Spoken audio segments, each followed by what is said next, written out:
ಅಕ್ರಮ ಗಣಿಗಾರಿಕೆ ಆರೋಪದಲ್ಲಿ ಈ ಹಿಂದೆ ಜೈಲು ಸೇರಿದ್ದ ಮಾಜಿ ಸಚಿವ ಬಿ ನಾಗೇಂದ್ರ ಈಗ ಮತ್ತೊಮ್ಮೆ ಅರೆಸ್ಟ್ ಆಗಿದ್ದಾರೆ.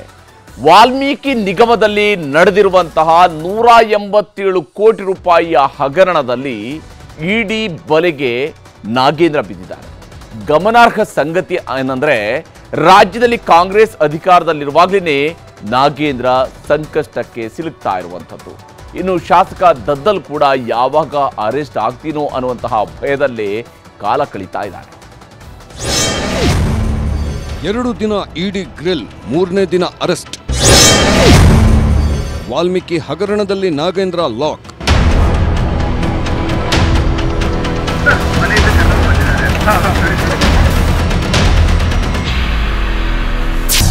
ಗಣಿ ಜಿಲ್ಲೆಗೂ ಜೈಲು, ಕೇಸ್, ಅರೆಸ್ಟ್ಗೂ ಎಲ್ಲಿಲ್ಲದ ನಂಟು. IT, ED, CBI, police, Lokayukta ಕೇಸ್ಗಳು ಆಗಿಂದಾಗೆ ಸದ್ದು ಮಾಡ್ತಾನೆ ಇರ್ತವೆ. ಒಂದು ಕಾಲದ ಗಣಿಧಣಿ ಜನಾರ್ದನ್ ರೆಡ್ಡಿಯಿಂದ ಹಿಡಿದು ಈಗಿನ ನಾಗೇಂದ್ರವರೆಗೂ ಯಾರನ್ನೂ ಬಿಟ್ಟಿಲ್ಲ. 2013ರಲ್ಲಿ ಅಕ್ರಮ ಗಣಿಗಾರಿಕೆ ಕೇಸಲ್ಲಿ ಬಂಧನಕ್ಕೊಳಗಾಗಿದ್ದ ಬಿ ನಾಗೇಂದ್ರ ಈಗ ವಾಲ್ಮೀಕಿ ನಿಗಮದ 187 ಕೋಟಿ ರೂಪಾಯಿ ಗೋಲ್ಮಾಲ್ ಕೇಸ್ನಲ್ಲಿ ಬಂಧನಕ್ಕೊಳಗಾಗಿದ್ದಾರೆ.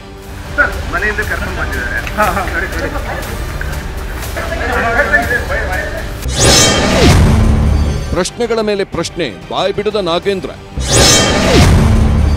ಸಾಕ್ಷ್ಯಾಧಾರಗಳನ್ನು ಮುಂದಿಟ್ಟರೂ ಸೈಲೆಂಟ್. 187 ಕೋಟಿ ರೂಪಾಯಿ ಅಕ್ರಮ ಹಣ ವರ್ಗಾವಣೆ ಕೇಸ್ನಲ್ಲಿ ನಾಗೇಂದ್ರ, ರಾಯಚೂರು ಗ್ರಾಮೀಣ ಶಾಸಕ ಬಸನಗೌಡ ದದ್ದಲ್ ನೇರವಾಗಿ ಭಾಗಿಯಾಗಿದ್ದಾರೆ ಎನ್ನಲಾಗ್ತಿದ್ದು, ಇದಕ್ಕೆ ಪೂರಕವಾದ ಸಾಕ್ಷ್ಯಾಧಾರಗಳು ದಾಳಿ ವೇಳೆ ಇಡಿ ಅಧಿಕಾರಿಗಳಿಗೆ ಸಿಕ್ಕಿವೆ. ನಾಗೇಂದ್ರ ಹಾಗೂ ದದ್ದಲ್ಗೆ ಸೇರಿದ ಬಳ್ಳಾರಿ, ರಾಯಚೂರು, ಬೆಂಗಳೂರು, ಹೈದರಾಬಾದ್ ಸೇರಿ ಹಲವೆಡೆ ದಾಳಿ ನಡೆಸಿ ಮಹತ್ತರ ದಾಖಲೆಗಳನ್ನು ಕಲೆ ಹಾಕಿದ್ರು. ಅಕ್ರಮ ಹಣ ವರ್ಗಾವಣೆ ಮಾತ್ರವಲ್ಲದೆ ಅಕ್ರಮ ಆಸ್ತಿ ಗಳಿಕೆ, ಬೇನಾಮಿ ಹೆಸರಲ್ಲಿ ಆಸ್ತಿ ಸಂಪಾದನೆಯ ಪುರಾವೆಗಳು ಇಡಿಗೆ ಲಭ್ಯವಾಗಿವೆ ಎನ್ನಲಾಗುತ್ತಿದೆ. ಹೀಗಾಗಿ ಬೆಳಿಗ್ಗೆ ನಾಗೇಂದ್ರರನ್ನ ವಶಕ್ಕೆ ಪಡೆದ ಇಡಿ ಅಧಿಕಾರಿಗಳು ಶಾಂತಿನಗರ ಕಚೇರಿಗೆ ಕರೆತಂದು ವಿಚಾರಣೆಗೊಳಪಡಿಸಿದ್ರು. ಸತತ 10 ಗಂಟೆಗಳ ವಿಚಾರಣೆ ಬಳಿಕ ಅರೆಸ್ಟ್ ಮಾಡಿದ್ರು. ನಾಗೇಂದ್ರ ಬಳಿಕ ಶಾಸಕ ದದ್ದಲ್ಗೂ ಢವಢವ. ಇನ್ನೂ ಕಳೆದ 3 ದಿನಗಳಿಂದಲೇ ಬಸನಗೌಡ ದದ್ದಲ್ ವಿಚಾರಣೆ ನಡೆಯುತ್ತಿತ್ತು. ರಾತ್ರಿ ಮನೆಯಲ್ಲೇ ಬಿಟ್ಟು ತೆರಳಿದ್ದರು ಇಡಿ ಅಧಿಕಾರಿಗಳು. ಬೆಳಗಾಗೋದ್ರೊಳಗೆ ಎಸ್ಐಟಿ ಅಧಿಕಾರಿಗಳ ಮುಂದೆ ವಿಚಾರಣೆಗೆ ಹಾಜರಾಗಿದ್ದರು ದದ್ದಲ್. ಇದರ ಅರಿವಿಲ್ಲದೆ ಇಡಿ ಅಧಿಕಾರಿಗಳು ವಿಧಾನಸೌಧ ಹಾಗೂ ಶಾಸಕರ ಭವನದಲ್ಲಿ ಹುಡುಕಾಡುತ್ತಿದ್ರು. ದದ್ದಲ್ ಎಸ್ಐಟಿ ಕಚೇರಿಯಲ್ಲಿರೋ ವಿಚಾರ ಗೊತ್ತಾಗುತ್ತಲೇ ಅಲ್ಲಿಗೂ ತೆರಳಿದ್ರು. ಆದ್ರೆ ಅಷ್ಟರಲ್ಲಿ ಅಲ್ಲಿಂದ ತೆರಳಿದ್ರು ದದ್ದಲ್. ಹೀಗಾಗಿ ಯಾವುದೇ ಕ್ಷಣದಲ್ಲೂ ದದ್ದಲ್ ಕೂಡ ಬಂಧನಕ್ಕೊಳಗಾಗುವ ಎಲ್ಲಾ ಲಕ್ಷಣಗಳು ಗೋಚರಿಸುತ್ತಿವೆ. ಈ ಮಧ್ಯೆ ಸೋಮವಾರ ವಿಚಾರಣೆಗೆ ಬರುವಂತೆ ದದ್ದಲ್ಗೆ ಎಸ್ಐಟಿ ಮತ್ತೆ ನೋಟಿಸ್ ನೀಡಿದೆ. ಈ ಮಧ್ಯೆ ಬಸನಗೌಡ ದದ್ದಲ್ ಮಾಜಿ ಪಿಎ ಪಂಪಣ್ಣನನ್ನ 48 ಗಂಟೆಗಳ ಕಾಲ ವಿಚಾರಣೆ ಮಾಡಿದ್ದರು ಇಡಿ ಅಧಿಕಾರಿಗಳು. ಪ್ರಕರಣಕ್ಕೂ ನನಗೂ ಯಾವುದೇ ಸಂಬಂಧ ಇಲ್ಲ, ಪ್ರಕರಣದಲ್ಲಿ ನನ್ನ ಹೆಸರು ಯಾಕೆ ಬಂತೋ ಗೊತ್ತಿಲ್ಲ ಎಂದರು ಪಂಪಣ್ಣ. ಮೊನ್ನೆ 8 ದಿನದಿಂದ ಯಾಕೆ ಒಮ್ಮೆ ನನ್ನ ಹೆಸರು ಬಂತು ಅನ್ನೋದನ್ನು ನಾನು ಸರ್ಪ್ರೈಸ್ ಆಗಿದ್ದೀನಿ ಅಷ್ಟೇ. ನನಗೂ ವಿಚಿತ್ರ ಆಗಿದೆ. ನನ್ನ ಮೇಲೆ ಆರೋಪ ಇದೆ, ಅದು ಹೌದು ಏನು ಅನ್ನೋ ಕೆಲವು ಪ್ರಶ್ನೆಗಳನ್ನು ಕೇಳಿದ್ದಾರೆ. ನಾನು ಅದಕ್ಕೆ ಆನ್ಸರ್ ಮಾಡಿದ್ದೀನಿ. ಈಗ ತನಿಖೆ ಕಂಪ್ಲೀಟ್ ಆದಮೇಲೆ ಅದು ಸತ್ಯಾಸತ್ಯತೆ ಹೊರಗೆ ಬರ್ತದೆ. ರಾಜ್ಯ ರಾಜಕೀಯದಲ್ಲಿ ಬಿರುಗಾಳಿ ಎಬ್ಬಿಸಿರೋ ವಾಲ್ಮೀಕಿ ಹಗರಣದ ಮೇಜರ್ ಬ್ರೇಕಿಂಗ್ ನ್ಯೂಸ್ ಒಂದನ್ನ ನ್ಯೂಸ್ 18 ಬಟಾ ಬಯಲು ಮಾಡಿದೆ. ನಾಗೇಂದ್ರಗೆ ಇಡಿ ಶಾಕ್ ಕೊಟ್ಟಿದ್ದಾಯ್ತು, ಎತ್ತಾಕೊಂಡು ಹೋಗಿ ವಿಚಾರಣೆ ಮಾಡಿದ್ದೂ ಆಯ್ತು. ಈಗ ದದ್ದಲ್ ಬುಡವೆ ಅಲುಗಾಡುವ ಸುದ್ದಿ ಹೊರಬಿದ್ದಿದೆ. ವಾಲ್ಮೀಕಿ ದುಡ್ಡು ದದ್ದಲ್ ಖಜಾನೆ ಸೇರ್ತಾ ಅನ್ನೋ ಅನುಮಾನಕ್ಕೆ ಒಂದಿಷ್ಟು ದಾಖಲೆಗಳು ಪುಷ್ಟಿ ಕೊಡ್ತಿವೆ. ಹೈವೇ ಪಕ್ಕದ ಜಾಗದಲ್ಲಿ ಭೂಮಿ ಖರೀದಿ.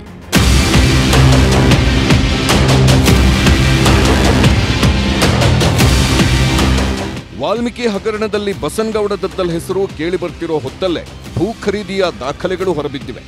ಮಗ ತ್ರಿಶೂಲ್ ಕುಮಾರ್ ಹೆಸರಲ್ಲಿ ಹೈವೇ ಹಾದು ಹೋಗೋ ಜಾಗದಲ್ಲಿ ಭೂಮಿ ಖರೀದಿಸಿದ್ದಾರೆ. ಬಸನಗೌಡ ದದ್ದಲ್ ಸಿರಿವಾರ ತಾಲೂಕಿನ ಗಣದಿನ್ನಿ ಗ್ರಾಮದಲ್ಲಿ ಒಟ್ಟು 4.31 ಎಕರೆ ಭೂಮಿ ಖರೀದಿಸಿದ್ದಾರೆ. ಈ ಭೂಮಿಯನ್ನ ತಮ್ಮ ಸುಪುತ್ರ ತ್ರಿಶೂಲ್ ಕುಮಾರ್ ನಾಯಕ್ ಹೆಸರಲ್ಲಿ ರಿಜಿಸ್ಟರ್ ಮಾಡಿಸಿದ್ದಾರೆ. ಮೇ 22, 2024ರಂದು ಭೂಮಿ ಖರೀದಿ ನೋಂದಣಿಯಾಗಿದ್ದು, ಇದರ ಮಾರುಕಟ್ಟೆ ಮೌಲ್ಯ 16,72,000 ರೂಪಾಯಿ. ಆದರೆ ಪರಿಗಣಿಸಿದ ಮೌಲ್ಯ 23,88,000 ರೂಪಾಯಿ. ಬಸನಗೌಡ, ಸಿದ್ದಪ್ಪಗೌಡ ಹಾಗೂ ವೆಂಕಟರೆಡ್ಡಿ ಅನ್ನೋರು ಭೂಮಿ ಬರೆದುಕೊಟ್ಟಿದ್ದು, ದದ್ದಲ್ ಪುತ್ರ ಈ ಜಮೀನನ್ನ ತಮ್ಮ ಹೆಸರಿಗೆ ಬರೆಸಿಕೊಂಡಿದ್ದಾರೆ. ದದ್ದಲ್ ಭೂಮಿಗೆ ಹೋಯ್ತಾ ವಾಲ್ಮೀಕಿ ದುಡ್ಡು. ದದ್ದಲ್ ತಮ್ಮ ಮಗನ ಹೆಸರಲ್ಲಿ ಭೂಮಿ ಖರೀದಿ ಮಾಡಿದ್ದಕ್ಕೂ ವಾಲ್ಮೀಕಿ ನಿಗಮದಲ್ಲಿ ನಡೆದ ಹಗರಣಕ್ಕೂ ಒಂದಕ್ಕೊಂದು ತಳುಕು ಹಾಕಿಕೊಳ್ಳುತ್ತಿದೆ. ಸಮಾಜ ಕಲ್ಯಾಣ ಇಲಾಖೆ ಅಧಿಕಾರಿ ಚಂದ್ರಶೇಖರನ್ ಮೇ 26, 2024ರಂದು ಆತ್ಮಹತ್ಯೆ ಮಾಡಿಕೊಂಡಿದ್ರು. ಇವರ ಸಾವಿನ ನಂತರವೇ ವಾಲ್ಮೀಕಿ ನಿಗಮದಲ್ಲಿ ಬ್ರಹ್ಮಾಂಡ ಭ್ರಷ್ಟಾಚಾರ ನಡೆದಿದ್ದು ಬೆಳಕಿಗೆ ಬಂದಿದ್ದು. ಈ ಕಡೆ ಇಂಥದ್ದೊಂದು ಸ್ಫೋಟಕ ಸುದ್ದಿ ಹೊರಬಿದ್ರೆ ಅತ್ತ ಮೇ 22, 2024ರಂದು ಬಸನಗೌಡ ದದ್ದಲ್ ತಮ್ಮ ಮಗನ ಹೆಸರಲ್ಲಿ ಭೂಮಿ ಖರೀದಿ ಮಾಡಿದ್ರು. ಕೇವಲ 4 ದಿನದ ಅಂತರದಲ್ಲಿ ಇದೆಲ್ಲ ನಡೆದಿದ್ದು. ಹೀಗಾಗಿ ವಾಲ್ಮೀಕಿ ನಿಗಮದ ಹಣವೇ ದದ್ದಲ್ ಭೂಮಿ ಖರೀದಿಗೆ ಹೋಯ್ತಾ ಅನ್ನೋ ಅನುಮಾನ ಕಾಡುವುದಕ್ಕೆ ಶುರುವಾಗಿದೆ. ದದ್ದಲ್ ಭೂಮಿ ಖರೀದಿ ವಿಷಯವಾಗಿ ಜೆಡಿಎಸ್ ಜಿಲ್ಲಾಧ್ಯಕ್ಷ ವಿರೂಪಾಕ್ಷಿ ಆರೋಪಗಳ ಸುರಿಮಳೆಗೈದಿದ್ದಾರೆ. ದದ್ದಲ್ ಹಾಗೂ ನಾಗೇಂದ್ರ ಸಮ್ಮುಖದಲ್ಲೇ ಹಗರಣ ನಡೆದಿದೆ ಅಂತ ಆರೋಪ ಮಾಡಿದ್ದಾರೆ. ಆ ನಿಗಮದ ಅಧ್ಯಕ್ಷರಾಗಿರ್ತಕ್ಕಂಥ ಬಸನಗೌಡ ದದ್ದಲ್ ಮತ್ತು ಮಂತ್ರಿಗಳಾಗಿರ್ತಕ್ಕಂಥ ಬಿ ನಾಗೇಂದ್ರ ಅವರ ನೇರ ಸಮ್ಮುಖದಲ್ಲಿ ಆಗಿರ್ತಕ್ಕಂಥ ಭ್ರಷ್ಟಾಚಾರ ಅಂತಕ್ಕಂಥದ್ದನ್ನು ನಾನು ಆರೋಪ ಮಾಡಿದೆ. ಆರೋಪ ಮಾಡಿದ ತಕ್ಷಣ ನಿಗಮದ ಅಧ್ಯಕ್ಷರು ಇದಕ್ಕೆ ನನಗೆ ಸಂಬಂಧನೇ ಇಲ್ಲ ಅನ್ನೋ ಮಟ್ಟಿಗೆ ಹಾರಿಕೆ ಉತ್ತರ ಕೊಟ್ಟರು. ವಾಲ್ಮೀಕಿ ನಿಗಮದ ಹಣ ದುರುಪಯೋಗ ಆಗಿರ್ತಕ್ಕಂಥ ಎಲ್ಲ ಅಪರಾಧಿಗಳು ಇವತ್ತು ಸಿಕ್ಬಿದ್ದಿರ್ತಕ್ಕಂಥದ್ದು ನೋಡ್ತಾ ಇದ್ದೀವಿ. ಮುಖ್ಯಮಂತ್ರಿಯಿಂದ ಹಿಡ್ಕೊಂಡು ಉಪಮುಖ್ಯಮಂತ್ರಿ ಕೂಡ ಇದರಲ್ಲಿ ಭಾಗಿಯಾಗಿದ್ದಾರೆ. ಈ ಮಧ್ಯೆ ಬಿ ನಾಗೇಂದ್ರ ಅರೆಸ್ಟ್ ಹಾಗೂ ದದ್ದಲ್ ವಿಚಾರಣೆ ಬಗ್ಗೆ ರಾಜಕೀಯ ನಾಯಕರು ಟೀಕೆ ಮಾಡುತ್ತಿದ್ದಾರೆ. ಕಾಂಗ್ರೆಸ್ ಸರ್ಕಾರದ ವಿರುದ್ಧ ಮುಗಿಬಿದ್ದಿದ್ದಾರೆ. SIT ನಾವು ತನಿಖೆ ಮಾಡಿಸ್ತಾ ಇದ್ದೀವಿ. ವಾಲ್ಮೀಕಿ ಅಭಿವೃದ್ಧಿ ನಿಗಮದಲ್ಲಿ ಹಣ ಏನು ದುರುಪಯೋಗ ಆಗಿದೆ ಅಂತ ದೂರು ಬಂದಿದೆ. SIT ಇದು ಮಾಡ್ತಾ ಇದೆ. ಸೊ ಇದ್ರ ಮೇಲೆ ED ಅವರು ತನಿಖೆ ಮಾಡಕ್ಕೆ ಪ್ರಾರಂಭ ಮಾಡಿದ್ದಾರೆ. ಇಟ್ಸ್ ಎ ಪೊಲಿಟಿಕಲ್ ಕಾನ್ಸ್ಪಿರೆನ್ಸಿ ಅಂತ ಹೇಳಿ ನನಗನ್ಸುತ್ತೆ. ಅವಶ್ಯಕತೆ ನಾವೇ ಕರೆದು ಎನ್ಕ್ವೈರಿ ಮಾಡ್ತಾ ಇದೀವಿ. ಅದೇನು ಅವಶ್ಯಕತೆ ಇರಲಿಲ್ಲ, ಬಟ್ ಅವ್ರೇನು ಮಾಡ್ತಾ ಇದ್ದಾರೆ ಬಟ್ ತಿಳ್ಕೊಂಡು ವಿಚಾರ ಮಾತಾಡ್ತೀವಿ. ಬಹಳ ಆತಂಕ ಇದೆ ಬಿಜೆಪಿ ನಾಯಕರಿಗೆ. CBI ಕರ್ಸೋದು, IT ಕರ್ಸೋದು, ED ಕರ್ಸೋದು, ಅವ್ರ ಸರ್ಕಾರದಲ್ಲಿ ಆದಂತ ಹಗರಣಗಳಿಗೆ ಒಂದಕ್ಕೂ ಕೂಡ ಮಾಡಿಲ್ಲ. ಈಗ ಎಲ್ಲರೂ ಜೈಲಿಗೆ ಹೋಗ್ತಾ ಇದಾರಲ್ಲ. ಈ ತನಿಖೆ ಮಾಡೋ ಟೈಮ್ನಲ್ಲೇ ಮುಜುಗರ ಯಾಕಾಗಬೇಕು? ಹಣ ಹೋಗಿದೆ, ಹಣ ಯಾರು ತಪ್ಪು ಮಾಡಿದ್ದಾರೆ ಅನ್ನೋದು ಬೇಕಲ್ಲ. ಹಣ ಹೋದ ತಕ್ಷಣನೇ ನಮ್ಮ ಮಂತ್ರಿ ಇದ್ದಾರೆ ಅಂತ ತಪ್ಪು ಮಾಡಿದ್ದಾರೆ ಅಂತ ಯಾಕೆ ಭಾವನೆ ಬರ್ಬೇಕು ನಿಮ್ಗೆ? ಫಸ್ಟು ತಪ್ಪನ್ನು ಯಾರು ಮಾಡಿದ್ದಾರೆ ಅಂತ ಹೇಳಿ ತನಿಖಾ ಸಂಸ್ಥೆ ಕಂಡುಹಿಡಿಯುತ್ತೆ, ಆಮೇಲೆ ಮಾತಾಡೋದು. ನನಗನ್ಸೋ ಮಟ್ಟಿಗೆ ಆ ಥರದ್ದು ಯಾವ ಆರೋಪಗಳು ಇಲ್ಲ. ಯಾಕಂದ್ರೆ ಇರಾಕು ಸಾಧ್ಯ ಇಲ್ಲ, ಅವ್ರು ಇರಾಕು ಸಾಧ್ಯ ಇಲ್ಲ. ಹೆಂಗೆ ಇರಕ್ಕೆ ಸಾಧ್ಯ ಇದೆ? ಈಗ ಇಂಡಿವಿಜುವಲ್ ಡಿಪಾರ್ಟ್ಮೆಂಟ್ಗಳು ಇರ್ತಾವೆ. ಆ ಡಿಪಾರ್ಟ್ಮೆಂಟ್ ಎಲ್ಲಾನು ಮುಖ್ಯಮಂತ್ರಿಗಳು ನೋಡೋಕ್ಕಾಗಂಗಿಲ್ಲ. ಎಲ್ಲ ಡಿಪಾರ್ಟ್ಮೆಂಟ್ಗಳು ಮುಖ್ಯಮಂತ್ರಿಗಳು ನೋಡೋಕ್ಕಾಗಲ್ಲ. ನಾನು ಆಸ್ ಎ ಮೈನಿಂಗ್ ಮಿನಿಸ್ಟರ್ ಕೆಲಸ ಮಾಡೀನಿ. ಆ ಟೈಮಲ್ಲಿ ಇದ್ದಂಥ ಹಗರಣಗಳನ್ನು ನೋಡಿಬಿಟ್ರೆ ಬಟ್ ಯಾವುದೂ ಒಂದು ಕಪ್ಪು ಚಿಕ್ಕಿಲ್ಲ ಅಂತ ಹೊರಗೆ 4 ವರ್ಷ ಮೈನಿಂಗ್ ಮಿನಿಸ್ಟರ್ ಕೆಲಸ ಮಾಡಿದೆ. ಉಪ್ಪು ತಿಂದವ್ರು ನೀರು ಕುಡಿಲೇಬೇಕು. ನಾವು ಕಳೆದ 1 ತಿಂಗಳಿಂದಾನು ಹೋರಾಟ ಮಾಡಿದ್ರಿ. ಆದ್ರೆ ಈಗ ED ಅವರು ಅರೆಸ್ಟ್ ಆದ್ಮೇಲೆ ಇವ್ರಿಗೆ ಬುದ್ಧಿ ಬಂದಿದೆ. ಇವರೇ SIT ಅವರು ಅರೆಸ್ಟ್ ಮಾಡಬೇಕು.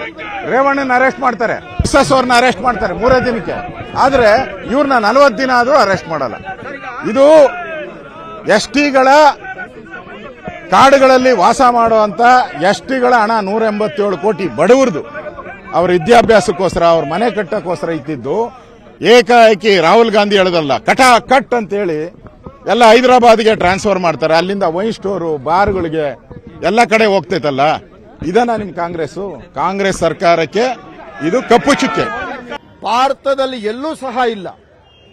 ಸದಾಶಿವನಗರದಲ್ಲಿರ್ತಕ್ಕಂಥಕ್ಕೆ 1,15 ಎಕರೆಗೆ ಇಲ್ಲಿ ಮಾತ್ರ, ಇಲ್ಲಿ ಸುಮಾರು 16 ಸೈಟ್ಗಳನ್ನ ಪರಿಹಾರ ಕೊಡುವಂಥದ್ದು. ಇವತ್ತು ಇಡೀ ರಾಜ್ಯದಲ್ಲಿ ಇದನ್ನ ಭ್ರಷ್ಟಾಚಾರ ಬಹಳಷ್ಟು ಅತಿರೇಕಕ್ಕೆ ಹೋಗ್ತಾ ಇದೆ. ಇದನ್ನ ನಾವು ತಡೀಲಿಲ್ಲ ಅಂದ್ರೆ ಈ ರಾಜ್ಯನ ಉಳಿಸೋದಕ್ಕೆ ಸಾಧ್ಯನೇ ಇಲ್ಲ. ಈ ಮಧ್ಯೆ ಪ್ರಕರಣದ ಪ್ರಮುಖ ಆರೋಪಿಗಳು ಮತ್ತೆ ಜೈಲು ಸೇರಿದ್ದಾರೆ. ನೆಕ್ಕುಂಟಿ ನಾಗರಾಜ್, ನಾಗೇಶ್ವರರಾವ್, ಪದ್ಮನಾಭ ಹಾಗೂ ಪರಶುರಾಮ್ ಅವರನ್ನ ವಿಚಾರಣೆಗೆ SIT ಕರೆದು ತಂದಿತ್ತು. ವಿಚಾರಣೆ ಮುಗಿದ ಹಿನ್ನೆಲೆಯಲ್ಲಿ ಮತ್ತೆ ನ್ಯಾಯಾಂಗ ಬಂಧನಕ್ಕೆ ಒಪ್ಪಿಸಲಾಗಿದೆ. Bureau report, news 18. ಕನ್ನಡಿಗರ ನೆಚ್ಚಿನ ನ್ಯೂಸ್ 18 ಕನ್ನಡ ಈಗ ವಾಟ್ಸ್ಆಪ್ನಲ್ಲೂ ಲಭ್ಯ. ಕರ್ನಾಟಕ, ದೇಶ ವಿದೇಶಗಳ 360 ಡಿಗ್ರಿ ಸುದ್ದಿಯ ವಿವರಗಳನ್ನ ನಿಮ್ಮ ಕೈ ಬೆರಳುಗಳಲ್ಲೇ ಪಡಿಲಿಕ್ಕೆ ಈ QR ಕೋಡ್ ಅನ್ನ ಸ್ಕ್ಯಾನ್ ಮಾಡಿ, ನಮ್ಮ ಚಾನಲ್ ಫಾಲೋ ಮಾಡಿ, ನೋಟಿಫಿಕೇಶನ್ ಆನ್ ಮಾಡಿ.